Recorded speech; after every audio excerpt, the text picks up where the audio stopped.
Durante 10 dias, grupos de biorobôs ficavam no telhado por 10 minutos. Segundo os militares, 3.500 pessoas participaram da limpeza. Algumas, como Igor Kosten e Konstantin Fedotov, subiram ao telhado 5 vezes.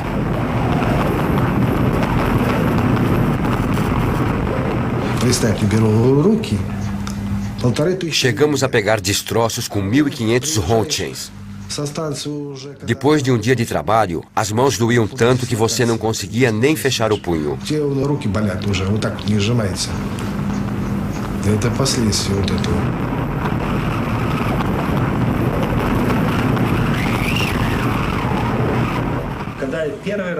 Na primeira vez que eu subi ao telhado, fui invadido por um sentimento místico. Era como estar num outro planeta. Estava tudo coberto de lixo radioativo. Minhas mãos tremiam. Eu não sabia em que mundo estava. Comecei a tirar fotos.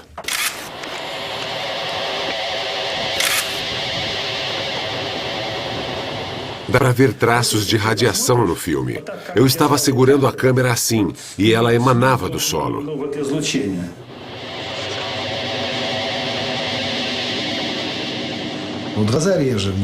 Os olhos começavam a arder e você ficava com um gosto metálico na boca.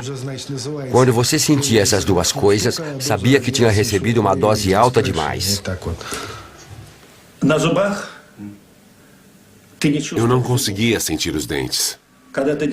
A minha boca estava com gosto de chumbo.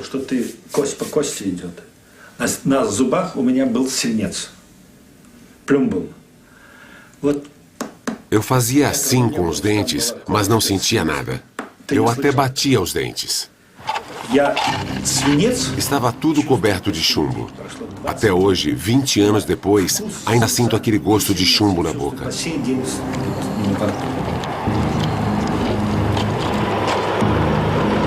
Depois, milhares de pessoas descobririam que aquele gosto estranho era o indício do ataque de um inimigo invisível. Enquanto os biorobôs sacrificavam a vida no telhado da usina, a limpeza prosseguia numa área de 30 quilômetros ininterruptamente.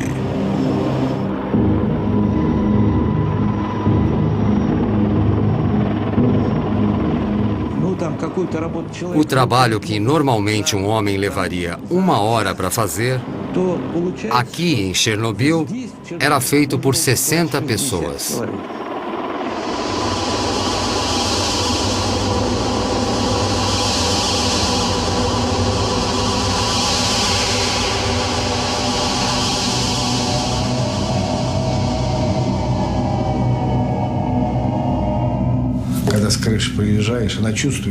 Quando a gente descia do telhado, parecia que todo o nosso sangue tinha sido sugado por vampiros. Estávamos exaustos. Não podíamos nem nos mexer. Tinha gente que sangrava pelo nariz. Os bombeiros ficavam de plantão. Se alguém começasse a sangrar pelo nariz, era levado para o hospital na hora. Se alguém desmaiava, era mandado para casa. Mas todos queríamos aguentar firme.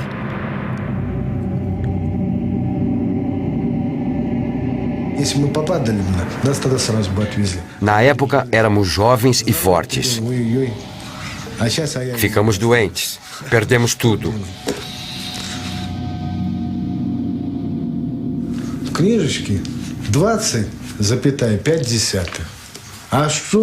Na minha ficha consta que recebi 20,5 Roentgens. O que isso significa? Na verdade, a dose que recebi foi muito maior que essa.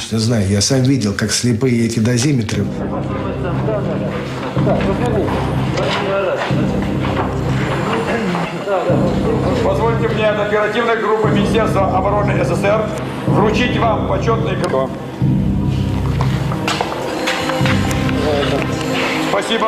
Como recompensa, cada soldado recebeu um certificado de liquidador e uma gratificação de 100 rublos, o equivalente hoje a cerca de 100 dólares americanos.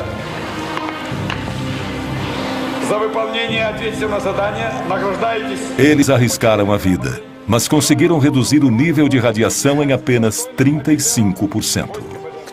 Quando mandaram aquelas pessoas para o telhado, não sabíamos qual era o nível de radiação. Hoje sabemos que estava entre 10 e 12 mil rontgens por hora. Nesse nível, ninguém deveria estar lá.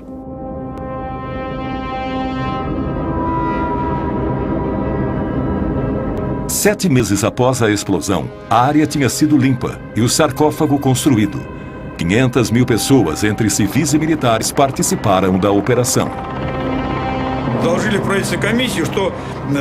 Eu disse à comissão que, por terem enfrentado níveis de radiação absurdos, limpado toda a grafite e realizado tarefas tão heróicas,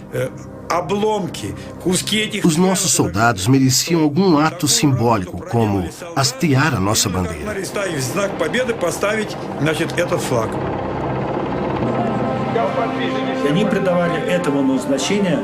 Hastear a nossa bandeira ali foi como hasteá-la no Reichstag, quando o Exército Vermelho conquistou o fascismo. Para aqueles soldados, a bandeira era um símbolo do triunfo sobre a radioatividade.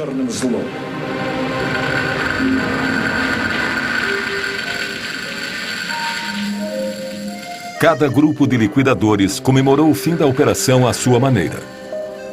Botcharov e seus homens gravaram seus nomes na tampa de metal que ia selar o sarcófago.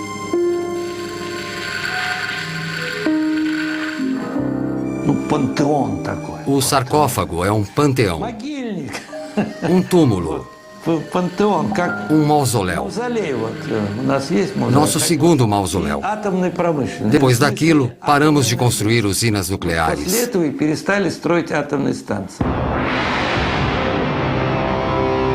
Foi uma vitória amarga. O país nunca se recuperaria.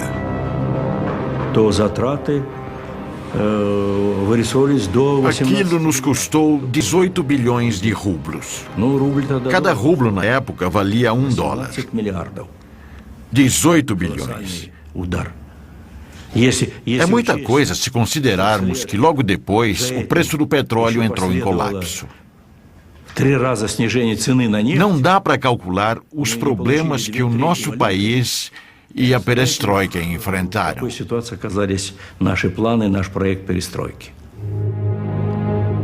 A primeira nevasca começou a cair sobre Chernobyl. Para as autoridades, era uma prova de que o sarcófago estava lacrado, pelo menos pelos próximos 30 anos, segundo a previsão. Os liquidadores voltaram para casa. Os reatores 1, 2 e 3 foram reativados.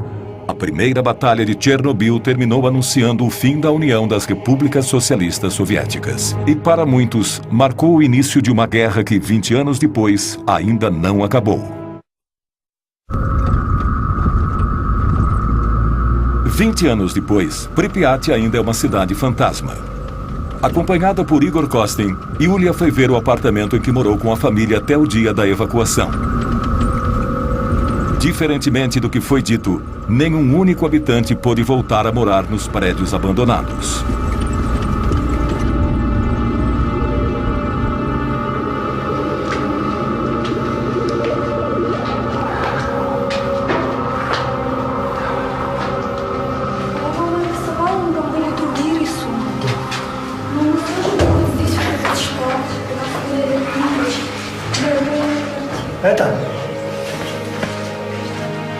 Потрогай стену, раз ты пришла к себе домой.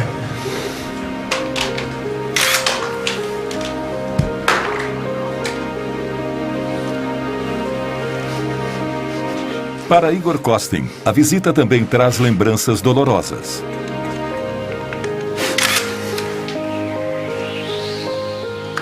Ele foi exposto à radiação durante os 7 meses em que cobriu a operação. Desde então, tem que ficar hospitalizado mais de 2 meses todos os anos. Новую энергию в завтрашний день. Родина, как никто, больше дает энергию человеку. Это твоя родина, твоя земля сейчас впитала все мощное, что только мы можем дать отсюда.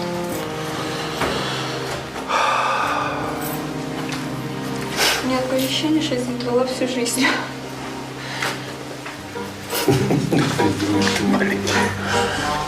Спокойно, дружище, спокойно. Para centenas de milhares de refugiados, bem como para centenas de milhares de veteranos da Batalha de Chernobyl, a luta contra o inimigo invisível ainda não terminou. Todos os que estiveram em Chernobyl ainda sofrem com a radioatividade que absorveram. Nos meses seguintes ao acidente, os liquidadores lotaram os hospitais por toda a União Soviética. 20 anos depois, aqueles que ainda estão vivos continuam a frequentar o hospital número 6. São todos vítimas do que os especialistas chamaram de Síndrome de Chernobyl.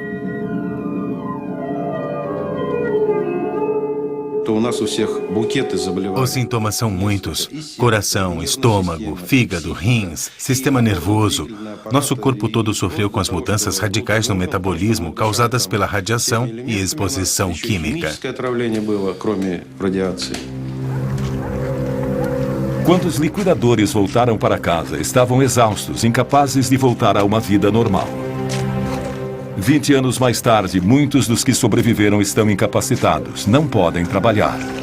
Parece que as autoridades esqueceram suas dificuldades e diminuíram o valor das pensões.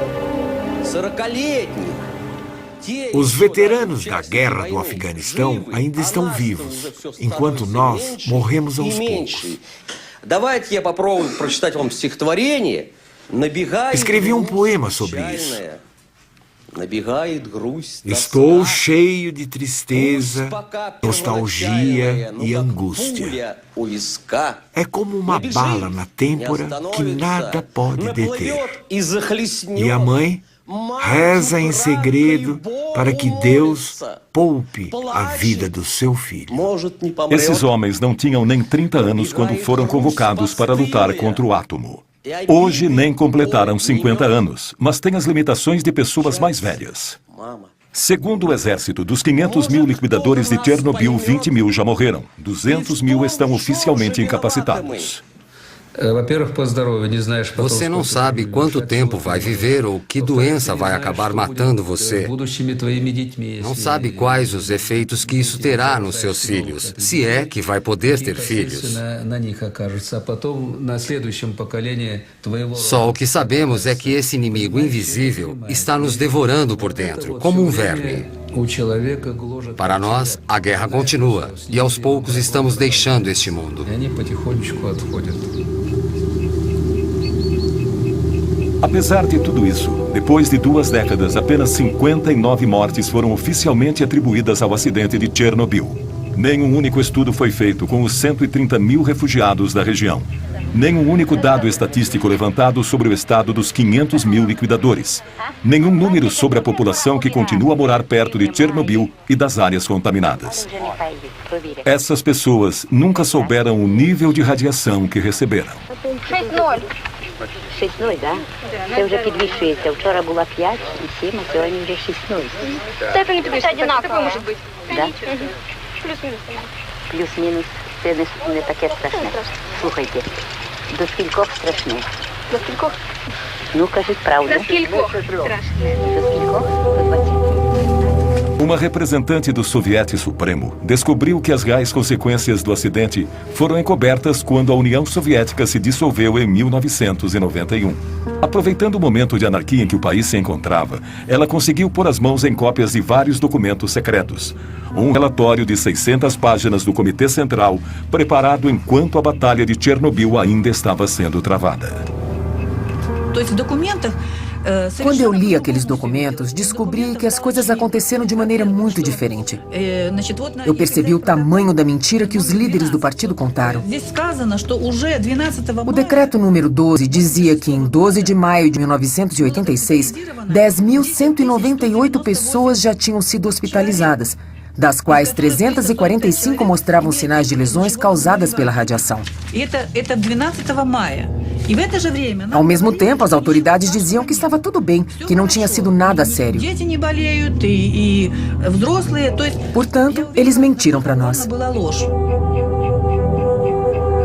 De acordo com Ala, outra passagem revela que as autoridades mudaram os padrões arbitrariamente, multiplicando por 5 aquela que era considerada a dose aceitável de radiação para o corpo humano. Quando eles aumentaram os parâmetros, muitas pessoas ficaram milagrosamente curadas.